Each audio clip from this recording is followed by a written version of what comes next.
baliktad ako eh. Yung mga hindi sikat, yun yung pinapansin ko. Hapon mga kapatid, Guy Roboro. Alam nyo ba, magkaroon lang ng cellphone with camera, nagbablog na. Kahit ano-ano na lang, binablog natin.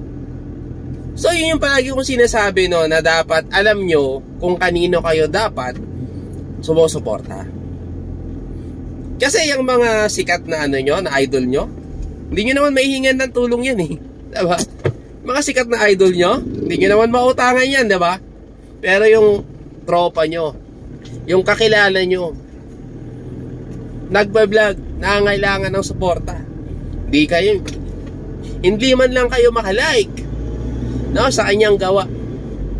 Hindi nyo man lang ma-share, hindi nyo man lang magawang mag-comment. Ano ba napapala natin mga kapatid, no, sa mga halos sambahin nila yung kanilang mga idol? Ang tanong ko sa inyo, ano ba napapala nyo? Nakakaloko nga eh. Kasi syempre napapadpad din tayo sa page ng mga sikat na to. Minsan nagbabasa rin tayo ng comment eh, no?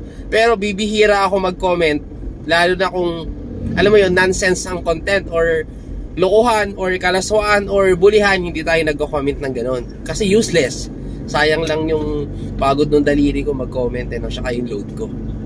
Nakakatawa dahil itong mga kaibigan natin, kakilala natin, kapamilya natin, nandun nakikipagrambolan. Ano napapala nila? Wala. Eh ka nag-comment sila sa'yo, diba? Nag-comment sa'yo yung tropa mo, yung kaibigan mo, shinare niya yung gawa mo na kahit papano naman ay matino-tino naman, no? Na pag pinanood mo, eh makakakuha ka naman ng kahit katiting na aral sa buhay, na diskarte sa buhay, diba? Pero wala, hindi ka pinapansin kasi hindi ka pa sikat.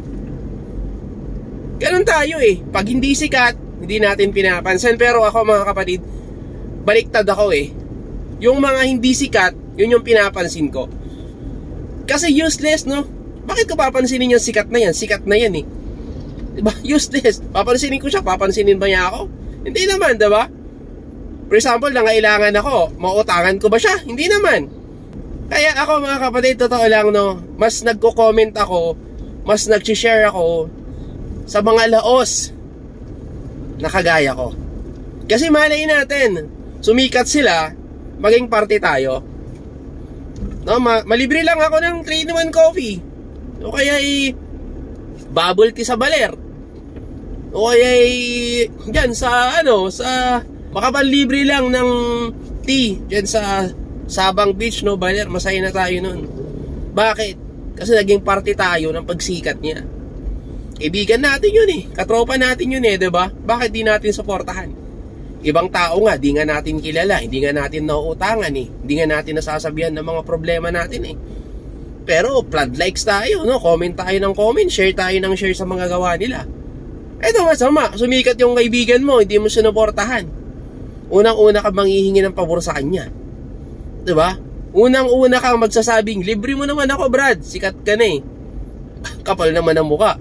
Ganun tayo, makapal mukha natin, diba? Pero pag yung taong nangangailangan ng suporta, hindi natin mabigay. Alam mo, ilang pindot lang yan, share. 1, 2, 3 pindot, like, 1 pindot, comments, magko-comment ka lang ng kung ano-ano ba as support, no, doon sa kaibigan mo na daos na nangangailangan ng suporta. Kung maayos ang content niya, walang violation, why not? Why not, diba? I-ano natin, i-share natin, tapos lagyan natin ng maganda-gandang caption, diba? Ano tawag doon? Suporta. Wag kasi tayong parang engot na akala natin pag sinare natin yung gawa ng kakilala natin, sisikat na, no? Pag sinare natin yung gawa ng kapamilya natin, baka yumaman, baka ikayaman niya to at hindi niya ako pansinin. Pag sinare natin yung content ng ano, ng kabarangay natin, iniisip natin lagi, ano ako cheap? Mag-share ako ng content ng hindi naman sikat. Diba? Kung worth it to share, diba? I-share natin. Diba? Ganun lang naman yun. Be proud doon sa pagsikat niya, malay natin. Diba? Huwag na nating tangkilikin no yung mga sikat na. Wala kayong mapapala dyan, promise. siguro it's time, no, natangkilikin natin itong mga pages ng mga laos, no, nakatulad ko. Wag nyo nang pansinin yung page ko, wag nyo nang i-follow, wag nyo nang i-likes, okay lang. Pero ako nakikiusap sa inyo mga kapatid, yung mga kakilala nyo, kapamilya nyo, kaibigan nyo, o yung mga vlogger na human personal na kilala pero palagi sila nang gugulo sa page nyo. Palagi sila nagko-comment, palaging nagla-like, may mga nag-share pa. Grabe, tandaan nyo sila mga kapatid, tandaan nyo yung mga page nila. Kung nanggugulo sila sa page nyo, nag-share sila ng gawa nyo, i-share nyo rin yung kanilang gawa. Again, wag lang po sanang may violation yung gawa nila, go ahead, i-share natin. Mahalin natin sa pag-share natin, makilala siya, diba? Di naging party tayo. Ngayon, kung tatanawin niyang utang na loob nun, makabanlibre ng isang 3-in-1 na kape, salamatan ka man lang, no? Goods na yun. Importante, diba, naging party ka na pagsikat niya. Ngayon, nasa kanya na, no? Nasa kanya na kung maalala pa tayo, pagsikat na siya. Pero, no? Ito, magsilbing babala. May kasabihan eh, yung hindi marunong, lumingon sa pinanggalingan, hindi makakarating sa paroroonan. Totoo yun mga kapatid. Kaya dapat lingon-lingonin natin yung mga taong tumutulong sa atin, 'di ba? Lalo ngayon, laos tayo. Halos walang nagko-comment, walang nag-share, pero nandito sila. Na nag-share, nagko-comment, no? Na alam mo 'yun, alam mong laos ka. Alam mong hindi ka dapat pina-follow, alam mong hindi dapat sinishare yung gawa mo kasi laos ka. Pero ito sila sinishare. 'Di ba? Nakakatuwa, grabe, nakakataba ng puso.